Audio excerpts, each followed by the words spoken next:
Hello, Petition. My name is Alex Feuzion, host of Feuzion News, and we have another big show for you right now. I'm on the phone with Rustin Dodd, who's a senior writer for The Athletic. So, right, big series for the Yankees coming up. I feel like this is one of the biggest tests for this 2019 Yankee team. They've absolutely destroyed the Baltimore Orioles in all season long, a 17-2 record in the 19 games that they've played against them. So, how important is this upcoming four-game series against the Cleveland Indians? Yeah, well, obviously they've been feasting on the Orioles for what it feels like the last week after. I know there was another series mixed in there, but I suppose it's somewhat important to kind of prove to another American League playoff contender that that their offense can score, on one of the best pitching staffs in the American League as well. On the other hand, they've got plenty of time. They've got a fairly sizable lead in the American League East. So I'm not sure that any one series right now is all that more important than the next, but certainly they would like to keep the momentum going that they've built over the last few weeks since the All-Star break. CC Sabathia returns from the IL this weekend and is back in the rotation. How important is CC Sabathia to this Yankee rotation?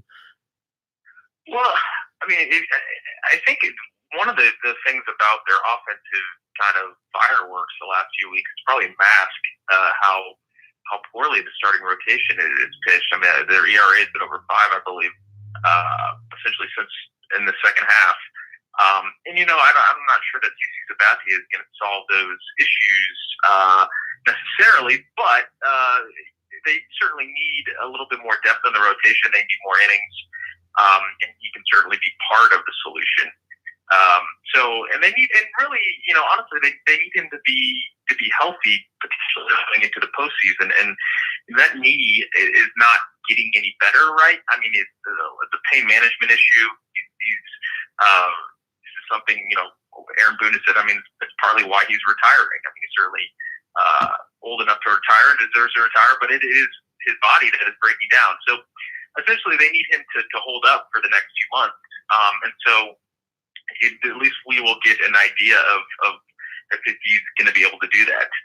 So he's obviously going to be pitching through some discomfort and pain, but they need to get to the point where they can manage it going down the stretch.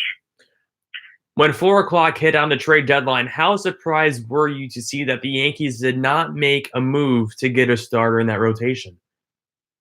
Yeah, I think the general consensus, right, was that the Yankees were going to do something. Brian Cashman and the front office had signaled, and even ownership had signaled that pitching was a need, and that's what they were searching for. Now they were pretty clear about that they necessarily weren't going to overpay, and that the prices were what they were, and there were a number of factors that went into that. So I guess it was surprising, but I guess I'm not surprised they didn't come off of trading some of their top prospects. They obviously didn't want to move Clint Frazier because I think they still see him as a potential piece next year, or at least a long-term piece that will be fairly reasonable price-wise.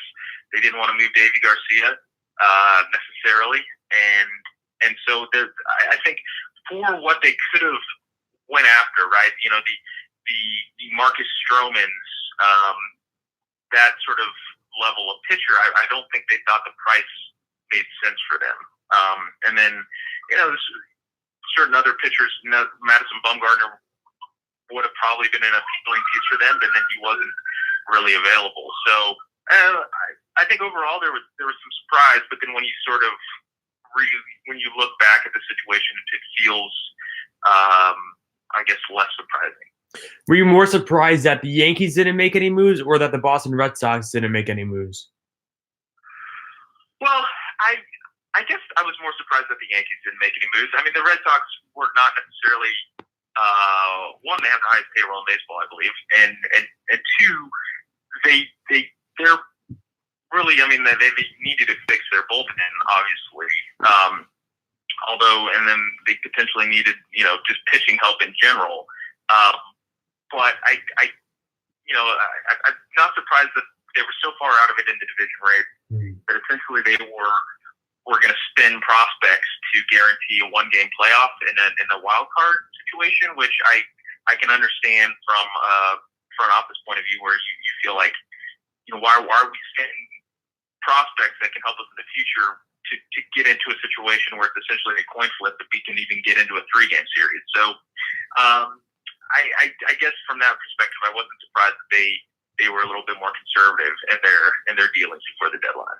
Getting back to the Yankees' successes this season, has really been an unbelievable year. It's all about the next man up mentality for this 2019 Yankee team. Luis Severino, Dellin Betances, and also Giancarlo Stanton, all three key factors in how well successful the 2018 and 2017 Yankee team was. And now this year, they've provided basically nothing, as we haven't seen any action from Luis Severino or Dellin Betances in less than 10 games from Giancarlo Stanton. If all three of those guys come back late into the season, how much will that impact the playoff race for the Yankees? Well, so start with the pitching, right? I think Severino and Betances could be significant pieces, and I guess that kind of goes without saying. But the question, I guess, becomes, well, what are they going to be, right? And I think you're going to see a situation where the Yankees potentially are using an opener in the postseason, where they're getting creative with their pitching staff, where they're really leaning on their bullpen. And from that sense, not only does Betances become important, but even if Luis Severino is not able to come back and potentially start, well, is he able to be, a multi-inning weapon out of the bullpen? Or does the return of him allow Domingo Germán to be that, a guy that can come in after an opener, after a Jaggery? So just from a depth perspective and the just quality of arms, I think those two guys could become critical in terms of really matching up with the Astros and the Dodgers specifically in a 7-game series. Stanton, to me, is a bigger question, right? Because you just start to look around, and obviously he's in a struggle for him to get back, but also the outfielder situation. The Mike Tauchman has performed incredibly well. I don't think anybody's expected the offensive production that they got from him. And Cameron Maybin has been sort of a revelation as well. You add Stanton to the picture, and somebody is going to get pushed out of the playoff roster, whether it's Tauchman or Maybin or Brett Gardner. So I'm curious to see how that puzzle looks. And if Stanton is able to get back and show enough in September to be kind of part of that playoff 25-man roster picture. Some Yankee fans are saying that Aaron Boone's bullpen usage is one of his weaknesses as a 2-year manager. Do you feel like you were just saying, how the Yankees are going to have to get creative with how they utilize their pitchers? Do you think that could come back and hurt the Yankees in the long run? Obviously, potentially, but I think most fans believe that their manager's weakness is bullpen usage. You're right. I've yet to find many fans who really believe that their manager really does a good job handling the bullpen. I think blow-ups and those sort of issues stand out no matter what team you're following. And so, obviously, and to be clear, I think when you're talking about how they're going to handle their pitching staff in the postseason, obviously game situations dictate decisions, and I don't want to downplay that, but you're also talking about organizational decisions about, okay, how are we gonna match up against this specific team? Okay, we have these 3 writers on the roster, we have these guys over here to match up with lefties, and so I think the way they'll map it out in October will be as much of an organizational decision. Obviously Aaron Boone will have certain decisions to make in game, like any manager would, but I think the Yankees have a fairly good system in terms of how they'll be able to match up series to series. Russ, my last question for you here. If a Yankee fan walked up to you today and they said, I'm going to put $100 on the Yankees winning the 2019 World Series, what would you say to them? Well, what are the odds? what would be the odds in this hypothetical situation? Are we saying it's like 2-1 right now, or 3-1? What would be the odds? Yeah, I would say 2-1. Yeah.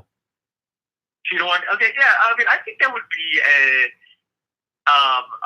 fairly, reasonable bet.